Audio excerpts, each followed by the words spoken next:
This is the Extra Point Podcast from Arizona's Family. And off we go. Football season is underway here in the desert. Really gets underway on Thursday as Arizona State hosts Southern Utah. The Cardinals open the season September the 10th in the nation's capital. So let's start a little thing on Mondays this fall. Maybe Monday afternoon, Monday evening. Quarterback Mark McClune, Joe Lopez, Nick King. Are we good on the name, or do we need to workshop it a little bit here for the Extra Point Podcast? We need to workshop it. Okay. Yeah, Okay. yeah. That one's already taken, maybe? Probably. Okay. Yeah. Okay. Do you have any ideas, J-Lo? Monday Manic. I don't know. Monday Manic. Manic. Well, that might be kind of what we're looking at here. I'm going to hand you a glass of figurative Kool-Aid for our local football teams. The vibes are not immaculate. No, they're okay. This is bad. I mean, how are we feeling going into the openers here? Go ahead. I mean, it's pretty hilarious, in a bad way. Where we're at right now, Cardinals are the only team in the NFL that doesn't have a starting quarterback. ASU finds out 4 days before their first game that they're not going to a bowl game. Whether they were actually going to go or not is another question entirely. But it's sure the combination of those two things sure puts a damper on the start of the season, doesn't it? And I look at where we were just 2 short years ago with the Arizona Cardinals starting 7-0. We were coming off an NBA Finals run for the Phoenix Suns. Herm Edwards. I mean, you could say at the time there was some momentum in the program, and now, I mean, it just feels like let's just get this season over with and get to the draft, right? I would say so, yeah. But that news with Colt McCoy coming down, that surprised me big time. I thought that he was going to be the safe choice as the starter for Week 1 against Washington. That obviously didn't happen. But you could tell during preseason he didn't have it. His throws weren't accurate. He was wobbly all over the place. And you could just tell, the years have taken a toll on him for sure. Well, When he even threw the ball. Right. Yeah. There were practices we were out there where they were running plays and he wasn't throwing. So Jonathan Gannon said today the elbow was not an issue, but it had to have been an issue at some point. Either way, Colt McCoy, heck of a run. I mean, a 14-year NFL career, a kid from West Texas, from Jim Ned High School, and made it all the way to the big leagues, to the NFL. We salute you here in the Extra Point Podcast. Do you want a couple of minutes on that? I'm good. I'm good. I've already mourned it. I've moved on. It was cool seeing Colt McCoy out here. It was cool seeing all of my Texas guys. They're all pretty much gone now.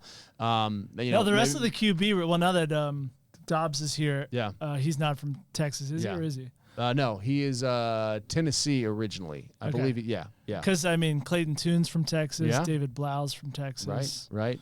Yeah. Kyler's still from Texas. Yeah. Can I just say this out loud? I'm Team Blau. I want to Are see you? Team Blau. I want to see David Blau actually, have a chance out there. And I think that he might, if they do 3 quarterbacks, I think he will, he'll be the third guy. But. So last year in Atlanta, I watched that game. I don't remember much about that game. I know we got post-game reaction from that game. David Blau or Josh Dobbs or Clayton Tune, who are you starting in the opener in D.C.? Dobbs. I think the coaching staff's going to go Dobbs. Should you go Dobbs if you've had 8 practices to get him ready for an NFL game? What's the alternative? Is Clayton Tune ready? I'm not sure that he's ready for that spot. And Blau has had the most moments, sure, but he's playing against a bunch of guys who are not going to be on NFL rosters this weekend. Hey, a touchdown's a touchdown in the NFL, okay? Preseason or not. and he's done that a few times. So. We're saying Clayton Tune's name all wrong, by the way. What? When he does something on the air, and if he's starting, we've got 6 post-game shows, so I'm going to test this Joe's out already now. shaking his head. Joe loves it. It's Clayton. Dun-dun-dun-dun-dun-dun-dun. Yes, the reaction, it works. It totally works. All right, you know what? Start him just for that. Okay. So you're going Clayton Tune. I think throwing a rookie out there, I mean, I look at David Carr and how he started as a rookie in Houston and was just shell-shocked behind an offensive line that couldn't protect him. You already got two maybe injuries on the offensive line coming out of the Minnesota game. They are deep at that position. I wouldn't put Clayton Tune. You couldn't pay me enough to put Clayton Tune out there as a rookie because that's throwing him to the Wolves. Blau is a safe choice. Dobbs knows the system, but Dobbs got cut by Cleveland last year. Where Petzing was, they released him, and he had to go play in Tennessee. He did start after being in Tennessee for 8 days. Right. So he's great at picking it up and being ready to start and take over a team. Well, he's an aeronautical engineering major, right? And he was set to come to ASU and then flipped his commitment to Tennessee. So, yeah, I think he's a smart guy. He's going to have to run. But I thought Colt was going to be the guy that was going to keep him in games. All right, so quick prediction. Week 1, Washington, D.C., win or loss? Loss. Me being the optimist, win. Oh, she's calling it. I just think with this defense, it could get ugly quick. Sam Howell, Tar Heels, starting a quarterback in D.C. It's soon you could have 2 Tar Heels starting in the NFL, right? Is Drake May, is he the dude? Apparently. Or is he the next Trubisky? Because you could have, well, I guess he's in the NFL, so you got 3 Tar Heels potentially next year. How about it? Yeah. Offensive factory there. It Defense, is. not so much. All right, so Cardinals, we're kind of, buy or sell. I think we're selling. I think we're ready to get to the draft. Is there anything else you'd like to get off your chest about the Arizona Cardinals before we turn the page? I did hear Derek Stahl in our maiden episode of the 3 p.m. news today asking the question, are the Cardinals trying to tank this season? Which I think probably some fans will be asking that. Julia, are they trying to tank this season? I think the reality is NFL teams, the coaches, are not going to be doing that. But the roster might make it very much look like that. It might look like it, but I don't think players will do it. They're professional athletes. They're competitors. They would get embarrassed if they went 0-17. So I think there's a lot riding on the line when it just comes to pride itself and just being a competitor. This is their livelihood, so they're going to put everything out there. I don't think it's a tank year. Players will. Yeah. Does Monty Austin-Ford and Jonathan Gannon, are any of the moves that they make with consideration to, we don't want to make ourselves as good as we can be right now? Well, if they want Caleb Williams, but the big $1 billion question here is, can you get rid of Kyler Murray?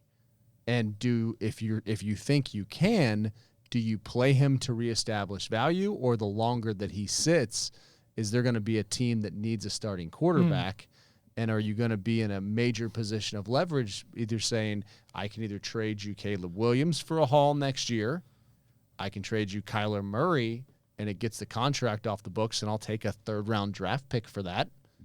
Or can I trade the Texans' number 2 pick overall? Your guy Chancellor Johnson down in Houston is heating me up on Twitter, and he's saying that he thinks the Texans are going to be better than getting the number 2 overall pick, to which I responded, rookie coaches and quarterbacks generally do not fare well in this league together. So the most interesting part of this season might actually be October, November, when Kyler is conceivably healthy enough to play, and what do they decide to do there? When we're doing all the post-game shows. Yeah, great. Yeah. What do you think we're going to be talking about, J-Lo, in the Cleveland and Houston game? Oh my gosh, let me make sure I get it right. I don't know. I just don't know if Kyler is going to play. If they're bad this year, if they're not going to be winning a lot of games, you're not going to put him out there and risk another injury. So interesting. I just feel like he might not see the field this year. I don't know. Will somebody trade for Kyler Murray and take that contract? Yes, I'm sure there's plenty of NFL teams that would want to. Interesting. If he doesn't play, then the last things we've seen from him are not great. I don't know. I genuinely think it's an interesting question. It doesn't thrill me that I think it's the most interesting question going into the season as to whether or not he plays. But Kyler Murray or Drake May, who would you rather have? I want to see Kyler back out there this year. I want to see Kyler under a different coaching staff and a different offense and see what it looks like. Does it hurt his value, though, if he plays and doesn't play well? Or gets hurt. I don't know if it can get worse. I'm sure it could. Yeah. I guess it could. If people see him in a second offense under a second coach and it looks just as bad as it did at times last year and in the playoff game the year before, I guess it could get worse, but I think it probably only improves. But can't you just blame Cliff and just say this is all Cliff's fault? He's not playing the entire year, and you're going to have to make that judgment and trade for him. Leave it up to everyone else to decide. Yeah. All right. Well, we've decided it. Kyler Murray's not playing this year. I actually don't think he's going to play. I think it's a convenient excuse to blame Cliff and just to say, you know what, it's fine. Like he's just not going to play. We're going to try to trade him. We're going all in on Caleb Williams, and because the way that you win a championship is with a rookie quarterback. Quick aside. Yeah. I was in here Saturday night doing the podcast by yourself in the newsroom. Yeah. And on one of the TVs I looked up, it's USC San Jose State. It's a shot of Cliff Kingsbury wearing a black long sleeve shirt, holding a play sheet. I was like, man, that looks all too familiar. This is kind of weird. Was he wearing socks? It was an upper body shot, Yes. so cannot confirm. I honestly, I'm still kind of in mourning that the Cliff and Kyler and Colt era is over. Being a guy from Texas, I was, and JJ Watt. They brought in all those guys, and they went 7-0 to start the season 2 years ago, and now here we are. But now you have Tune and Blau from Texas. You make an excellent point. Julia is Get the excited. eternal optimist, and we love it. So I think we've chewed on the Cardinals here. So we're saying, not a good season, but maybe don't draft Josh Dobbs. And Julia thinks they're going to win in Washington. How do we feel about the Sun Devils? And we brought in a surprise guest. So I was gonna say we got someone waiting in the wings. yes. So who is it? Can he make his way in? All right, ladies. I don't know if he can get in over there with the lighting situation. And there's like a He can do it. okay. It's a squeeze. Yeah, he's All got right, it. so we have a new television show that's starting on the AZ Family Sports Network, and it's called Speak of the Devils. Maybe you've heard of the podcast. Maybe you've heard of our next guest, the one, the only Steeler fan himself and Youngstown State football fan, and we need to get him some new headphones. Are they not working? Oh, the cord might not be, but I can hear you. Okay, The acoustics okay. in here are Okay, good. we're going to have maintenance work on our fourth mic. Okay, so Brad Denny from Speak of the Devils ran up here because he had to talk about Arizona State. I think the Cardinal conversation kind of depressed us all. Is ASU going to be any better? Or are we just going to walk out of here with our heads down and ready for Suns preseason? They will be better than the Arizona Cardinals. Yeah, both. Record-wise, at least, yes, for sure. And that's kind of the tragedy of the whole self-imposed postseason ban is that I think ASU with 8 home games, a manageable front half of the schedule, they could be in business. And I did think that my official prediction was 6-6, so I think that they can make a run. At least comparative to the expectations. But I just, of course, with the excitement of the season coming in, the new era of Kenny Dillingham, it wouldn't be ASU without a gut punch along the way. So always something university strikes again, and just like of all, and I don't think the decision itself. I mean, I have qualms with it, but at some point. But the timing is just reprehensible. And I think just another example of just kind of the failures of leadership over the last 6-7 years. So that's the thing that I'm stuck on is the timing of it. Like, what's changed in the last month, 2 months, 4 months? Like, why 4 days before the opener? And to pay Herm Edwards $4 million to go away and not have to clean up his mess and not have to feel this last year. And then Kenny Dillingham comes in here with a bunch of new recruits who had nothing to do with this. And they have to pay. And I've heard from Sun Devils all day, Sun Devil fans saying, just when we thought we had some traction and we're getting going and we're fired up about Rashad and we're fired up about Dillingham, I'm wondering football attendance here in the Valley if Cardinal and ASU games are going to be, shall we say, golf clap? It'll be interesting, the ASU, the attendance, because I think that there is some palpable buzz and excitement, and that's, I think, Kenny Dillingham's greatest win early on so far is just warding off the apathy that is really kind of starting to set in near the end of the Herm Edwards era. But, it is a team that is rebuilding, 50-plus new players, new coaching staff. There are some really tough games on the schedule. This is a fair weather town. I mean, the Cardinals probably going to be pretty dire. People know that going in, but there was still some excitement with the Sun Devil side of things. And even if they don't make, the LA Bowl or they have that door's closed. Is that the Jimmy Kimmel Bowl or is that a different bowl? It used to be. What happened to that? I guess the ephemeral nature of podcast or sponsorship in bowl games. They just What went if away. the extra point? What if we could get our own bowl game? It's actually surprisingly affordable. I remember there was some business magazine did it, and it's less than you think. Interesting. Do we have The New ads on Mexico this Bowl is podcast? right there. What's that? Do we have ads on this podcast? We're trying to. I think this segment's going to get us over the top. And by the way, Jimmy Kimmel every night with the extra point at 10:35 on Arizona's Family 3 TV. I always look and say, did we beat Jimmy Kimmel? And if we did, it's a win. And if it's not, we got to work harder tomorrow. So not going to a bowl game. You don't get the extra practices. I mean, But here's the elephant in the room. Jaden Rashada comes in, sets the world on fire. Is he going to end up at LSU next year? That's the concern. I mean, I think just these days, like if you have any good player and you're not a top tier blue blood, you're the fear of getting poached. And I think that's another win that Kenny had is like keeping your Elijah Badger and Jalen Conyers here, and the limited NIL budget and that resource that ASU collectively has was focused on retention and not acquisition. So in year 2, we'll see exactly that's how that strategy plays out. But I think that I don't know if the postseason ban necessarily plays into that so much. But it's interesting because like I was at practice yesterday and talking to some of the players and some of the off-record stuff. Like they're really pissed off about just how the timing of this, and some of them have maybe some concerns of just kind of feeling like the rug pulled out from them. Because why? Yeah, to Nick's point, like why now? Why not the doldrums of June or something? But that 4 days out, I mean. Because if they do it in June, guys could transfer if they wanted to. And so I don't want to necessarily describe like any kind of sinister notions, but the question's got to be asked given the timing, right? Sure. Wow. Yeah. The one thing about Rashada, as you pose the LSU question, I mean, for whatever it is worth, almost every interview that I've heard with him, and sometimes it's the questions that are being asked, but it's conversation about his dad going here and him coming here for that reason. So if things go well with him and Kenny this year, that would surprise me to see him leave it then.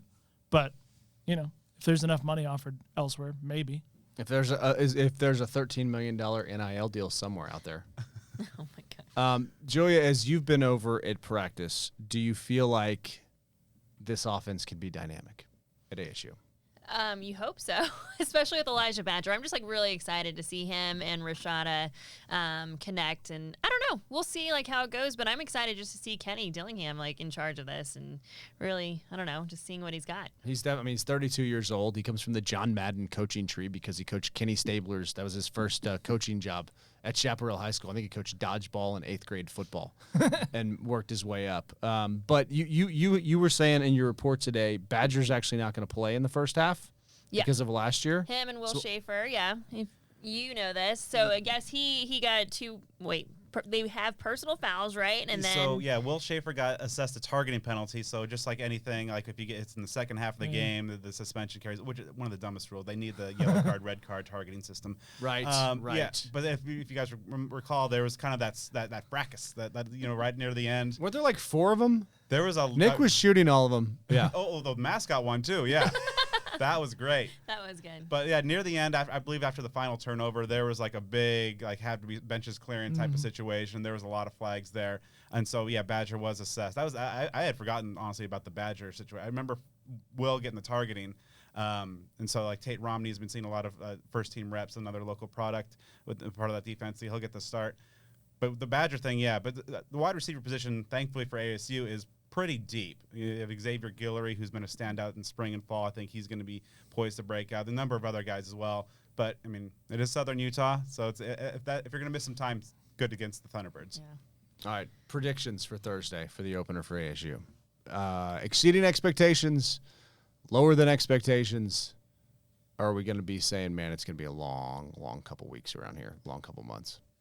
Well, like what Brad said, they're really PO'd right now, so I think that they're going to come out and like just be fired up. So I'm going to say ASU by 3 touchdowns. Okay.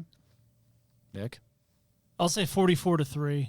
I'm excited just the arm talent of Rashada. That Camp T scrimmage, were you up there for that? Yeah. Okay. So I was not, but the video that our now former intern extraordinaire Paul Schultz and brought back to us, I was combing through the video, and there were really only 2 plays that jumped out, but they were almost identical, and it was just Rashada deep balls, connections that were caught in the end zone from probably midfield or close to it. And that's the first moment combined with Drew Pine being injured that day. I was like, man, I wonder. Like, I don't know if Bourguet has that in him. And I'm sure that is a decent chunk of why he ended up being the starter, is just the ability to make those kind of throws downfield. Yeah, Dillingham told me that Jaden has the 0.0001% of arm talent. He's Wow. And obviously, you look at Kenny's track record in developing quarterbacks. He pretty good, get a sense that he knows what he's talking about. And yeah, those plays that Jaden makes, and just kind of, there's a couple that he's rolling to his right or even rolling to his left, his weak side, and just the throw and the velocity, the ball just comes off so differently. And attacking the defense, and that's something that Trenton Bourget, for all his football IQ, different type of quarterback, more of kind of the point guard type. He can't do that. Jaden is one on the short list of guys who can do that, and so that's why I think there's going to be some rough edges in the opener, but ultimately I think the talent's going to win out. I'm very excited to see Jaden and the group of playmakers, wide receiver, the group of tight ends has especially been very good. Questions about the offensive line, we'll see. I'm expecting something like 38-13.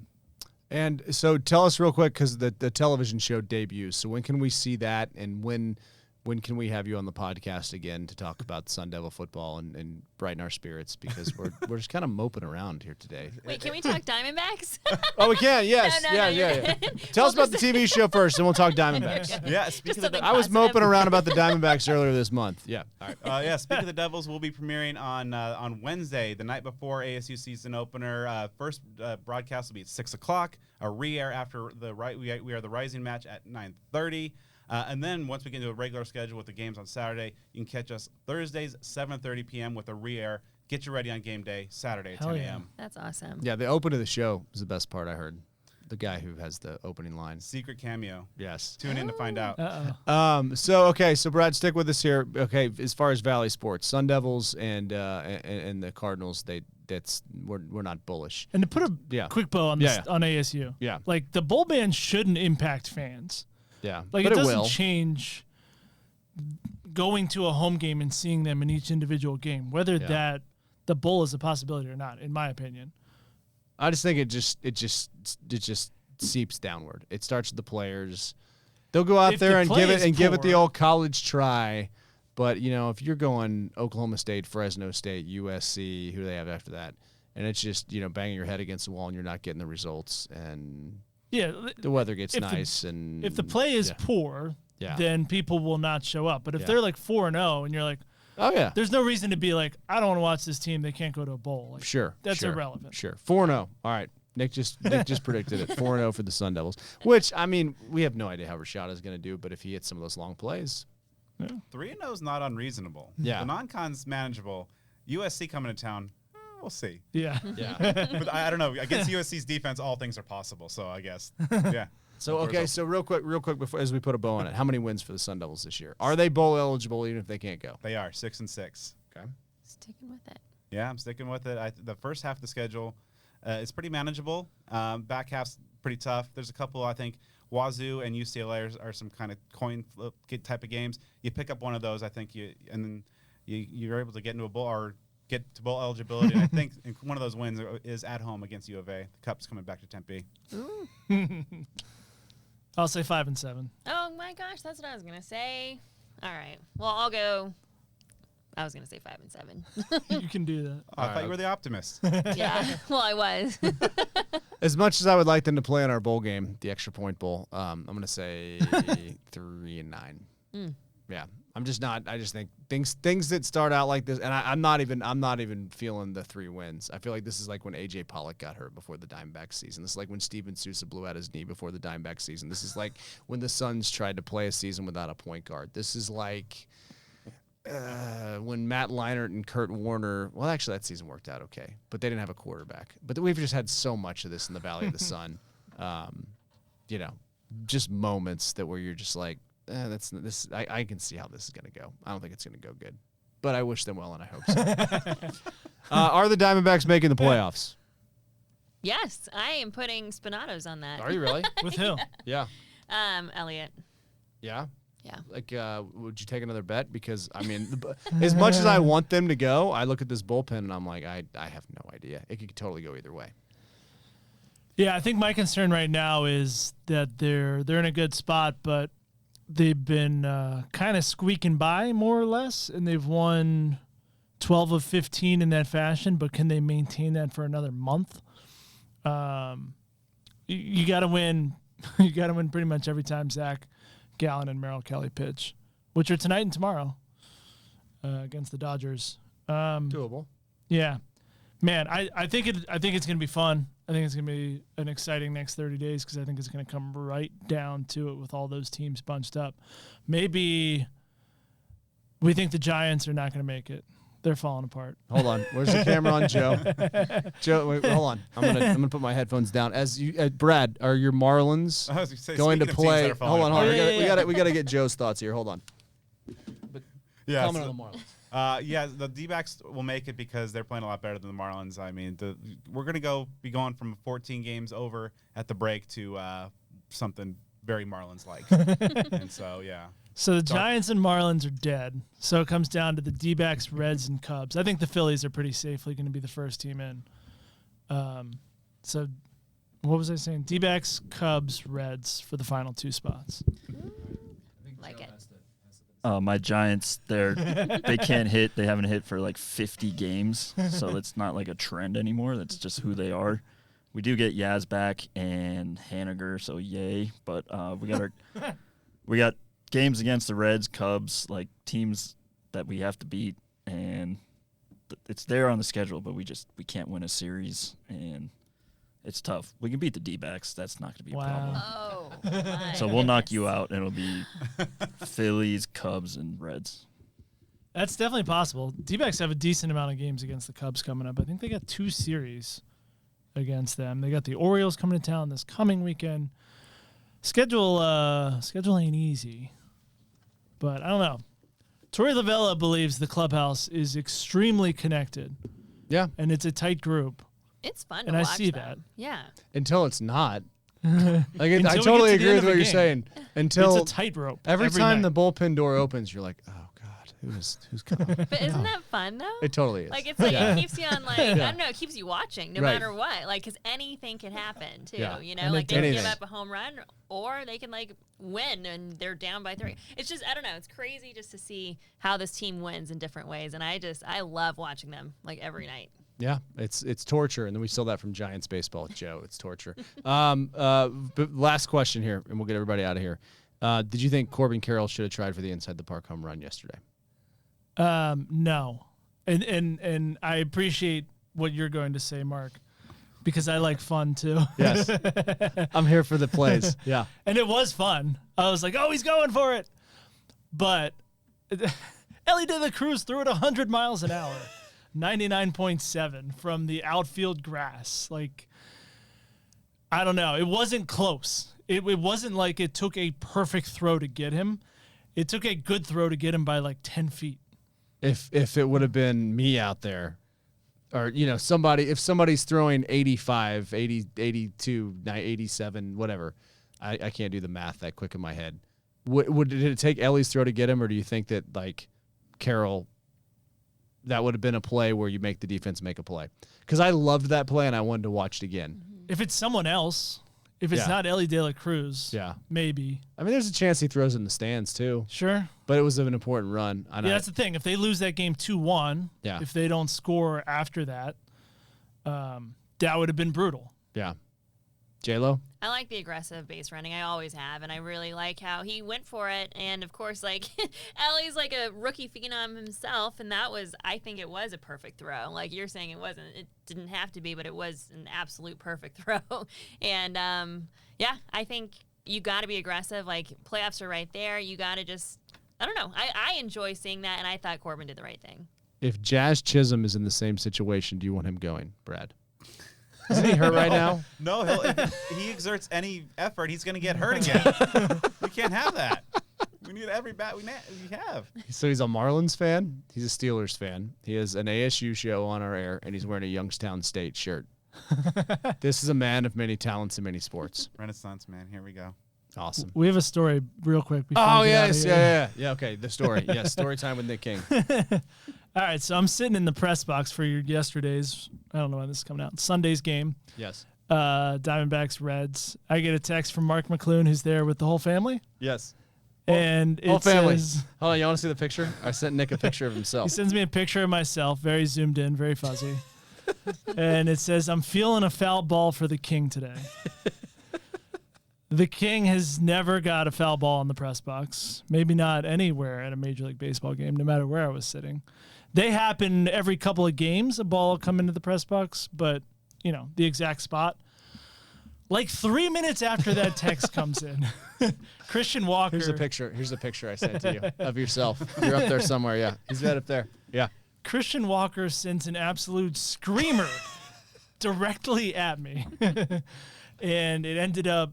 I kind of reached down, and it hit my computer. I think it must have ricocheted off, it must have glanced off the wall in front of the computer. Because somehow the computer is still operable, my laptop.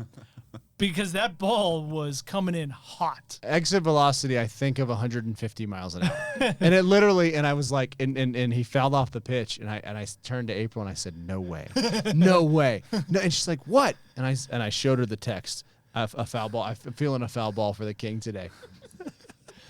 That's the first thing that as soon as I was like, okay, my computer's okay, I was just like, Mark McClune, oh my God. I was yelling to anyone that would listen. I was like, Mark just called this. I was like, McClune just texted me that a foul ball was coming my way. And there's on my laptop, there's a little, it's blue, and it's from the Major League Baseball inscription on the baseball from hitting my laptop. And it's kind of separated a little bit. But just how did you know? I just had a premonition. Foul ball was. I mean, I was just totally messing around. No idea. And that's not where I usually sit either, which is the weirdest part. Those I don't know, that first row is really scary because whenever you're sitting there, you're like, is one gonna come up? What am I gonna do? Am I gonna bail, or am I gonna try to catch this thing, or And then you can't even think about your laptop. That's secondary. I was in the second row too. I normally sit in the front row. And you saw him from down. I did. Too. He reached for it just like that. I don't know if there was something keeping him from reaching all the way. My laptop. Okay, so it got in the way, but there was a reach. And at one point, when it first hit, I was worried it was going to carry him up into your face, and it was going to hit the moneymaker. And so, so that actually entered my mind, and then it caromed off at 170 mile an hour exit velocity. And I'm glad you're okay. And then I took the ball home. Oh, you got to keep the ball. I did. Okay. And the ball is no longer a ball because McFly, when I pulled it out of my bag, his ears perked up, and he saw that as a new toy. Oh, my God. And what's inside a baseball these days? So we didn't get all the way down, but it took him 45 minutes of chewing on it. I came out, and I was like, where is all the leather on this baseball? It's gone. It was just all the string that's wrapped around what I think is a rubber core inside there. Sounds right. That's what it used to be. It's been a long time since I tried to unravel a baseball. But yeah, after he ate all the leather, and hopefully he's okay, I took it away from him and threw it away. So that's where the ball is now, in my trash can. Oh, that's sad. He's an animal. He's like the beast from Sandlot. Well, more bold predictions coming about Nick King's life next podcast. It's coming next Monday. This has been fun. So Monday afternoon, evening quarterback is not a good name for this segment. But we're going to workshop that and get back to you. And hopefully we're talking about a Sun Devils win next Monday. How about it? The Extra Point Podcast is a production of 3TV, CBS5, and azfamily.com in Phoenix, Arizona.